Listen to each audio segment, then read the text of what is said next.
If the Israel-US attacks on Iran were to stop tomorrow, when would the global crude oil prices fall to the $51 per barrel prices that we saw on Jan 1st? Not going to happen anytime soon. It's going to fall, of course, from the highs at which they are right now, never coming back to that arena very, very soon. The reason is very simple. A lot of the capacities, they are now idle, or they have been destroyed in the Middle Eastern region particularly. It's going to take some time for that to come back. Number one. Number two, all of these countries, the big ones out there, they are tapping into their crude oil reserves, the strategic reserves that they have formed over time. By the time this war is over, most likely all of these reserves will either be empty or will be seriously depleted. All of these countries are going to be in the market to buy as much as possible and put back in those reserves. And especially what's happening with the oil situation right now is Russia has started to earn a lot more money than it used to, just because the Strait of Hormuz is closed. And like you just mentioned it, people don't really care about the US sanctions anymore. The market goes by demand and supply, as simple as that, right? Yeah.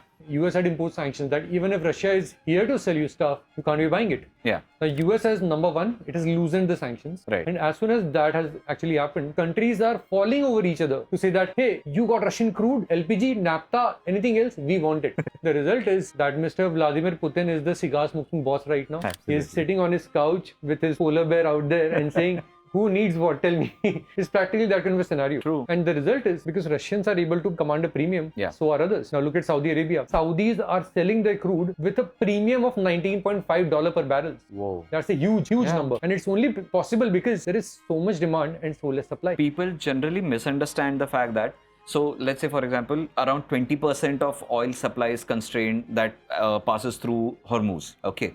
People think that, okay, 20% of oil has stopped coming through Hormuz, so my fuel costs will rise 20%. But that's not how demand and supply works ever, right? Just because the supply gap is 20% doesn't mean your price differentiation will be only 20%. US has seen, I think, a doubling of their fuel prices in the last couple of months. It's around to more than $4.5 or $5 a gallon in the US. Whereas US themselves are supposedly exporters, like net exporters. So if a country like US is seeing doubling of fuel prices, imagine what the rest of the world might be going through right now. Watch Jayant Mundhra tell it like it is on the Building Something pod.